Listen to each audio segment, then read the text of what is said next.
taklataan Malkkinia erittäin rajusti. Malkkinia keräämään rojujaan siellä ja siitä tuli ensimmäinen tärsky.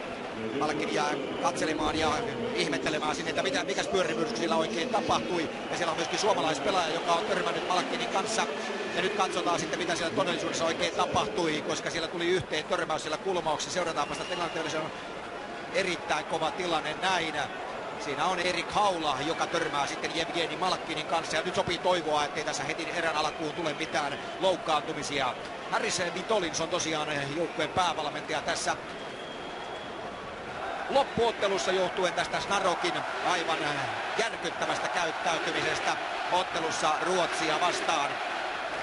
Ja voisi melkein kuvitella, että jos Renny Harlin suunnittelee uusia elokuvia, niin se olisi pääosan esittäjä siihen elokuvaan. Tässä tulee vielä uudelleen. Siinä on todella korkealla Malkkin, ai, kun Malkkin lyö poikittaisella suoraan Haulaa. Nyt se näkee tästä kulmasta vielä paremmin.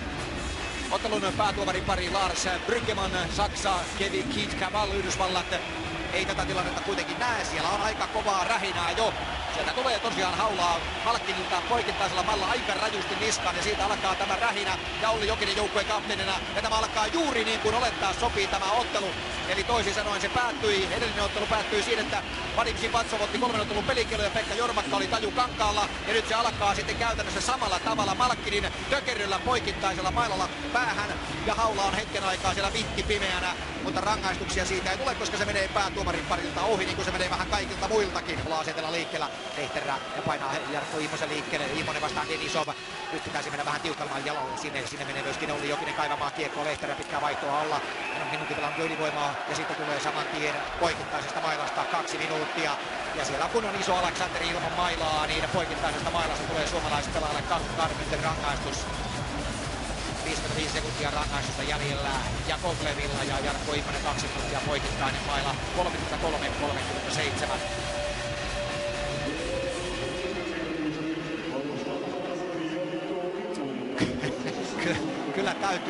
Kyllä täytyy sanoa, että kyllä tulee pehmeästi näitä. Kyllä kun katsoo professorin ilmettäkin, niin kyllä tässä vähän itse kukin voi vähän kummastella näitä asioita.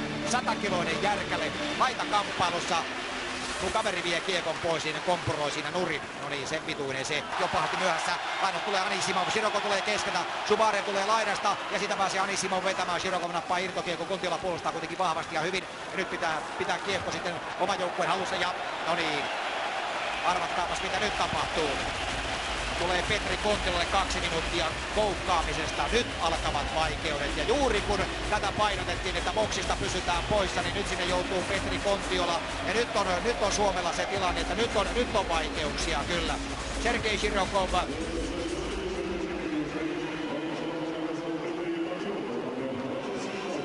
Ja tietysti tässä nyt niin kuin sanottu, niin se on nyt varmasti tullut kaikille selväksi, kun panokset ovat tällaiset, niin nyt maila pitää pysyä kyllä sellaisessa paikassa, että siellä ei kaatuilla koko ajan. Nimittäin kaveri osaa sen jalon taidon kyllä. Ja nyt on sitten 4-3 ja sinne pääsee Jakovlev 14 sekunnin kuluttua. Nyt näyttää niin sanotusti pahalta kyllä. Jevgeni Malkkinin toinen maali tässä turnauksessa, tämä on hänen vasta 4. peli. Ja se Kontiolan rangaistus alkoi 34-18. Ja samaan aikaan, niin kuin näet Erkkaa,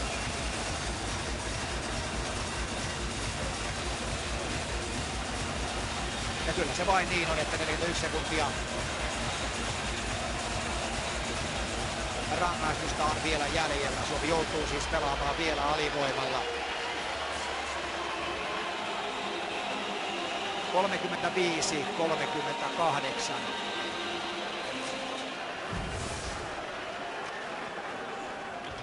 Tämän perusteella kun katsoo, kun Immosen rangaistus alkoi 33-37,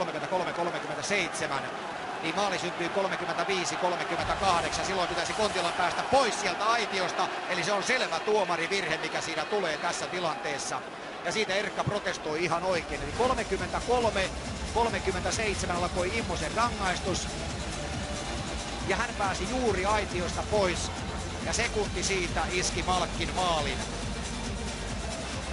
Jos alkusarjan kohtaamisessa Venäjä Suomea horjutti fyysisyydellä, niin tänään Leijona on ollut siihen valmis ja on vastannut myöskin fyysisesti. Tässä on nähty kovia taklauksia puolin ja toisin, mutta silti Venäjältä ehkä vielä ajoittain näkee pikkusen semmoisia kovempia ratkaisuja näistä Suomi, tässä on puhdas taklaus, joka tulee sivusta, mutta Venäjä harrastaa tällaisia pikkasen pimeästä kulmasta tulevia, ei satuttavia, vaan vahingoittavia taklauksia. Huonoa kulttuuria. Kyllä, niin kuin nyt jos tollaisia sallitaan, niin mun mielestä Tuukka olisi voinut vetää tuossa ihan suoraan Malkkinia päin. Mun mielestä se olisi sallinut se. Fakta on se kuitenkin, että nyt kun me seurataan tuota peliä, niin siellä saa Suomen sentterit olla hereillä.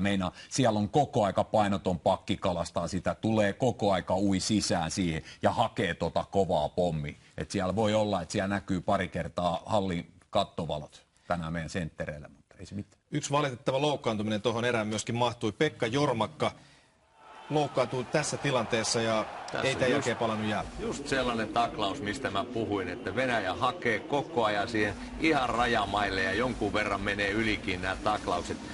Sellaisista kulmista, missä Suomen pelaaja ei näe tätä tulevaa taklaa. Jos Jormakka ei pysty jatkamaan, mitä se peluttamisen kannalta nyt tarkoittaa? No kyllä siinä on pieni ongelma on se, että mun mielestä me tarvitaan 4 ketjua tässä. Okei, nyt toi oli hyvä ketju mun mielestä, toi Immonen Jormakka. Ja nyt on kova homma Sallisella pystyä toi Jormakka tuossa noin. Mä laittaisin Salomäen siihen ja Sallisen veljekset yhteen ja siinä olisi mun vaihtoehto. Näitä tarvitaan, niin sillä Marinissa on Tomi Huutala, sitten huutaa Mäntylä ja katsokaa Mäntylän taistelua. Mäntylä näyttää esimerkkiä siitä, miten kentällä pitää esiintyä. Tämä voisi sanoa tietyllä tavalla ikileijona kamppailee ihan kerta kaikkiaan rajusti siellä ja sitten kamppaillaan jälleen ja vihellys tulee ja merkit ovat valitettavan tutut, eli koukkaamisesta 2 minuuttia Tomi Salliselle.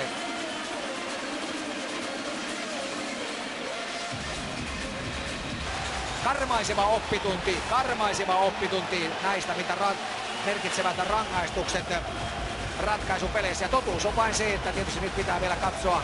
Ja hahna nyt siellä sitten Sipatsov seuraavan kerran pitelee käsiään siellä jo. Hän oli aloituksessa siinä Jokisen kanssa ja osuu oma maila sitten kasvoihin siinä.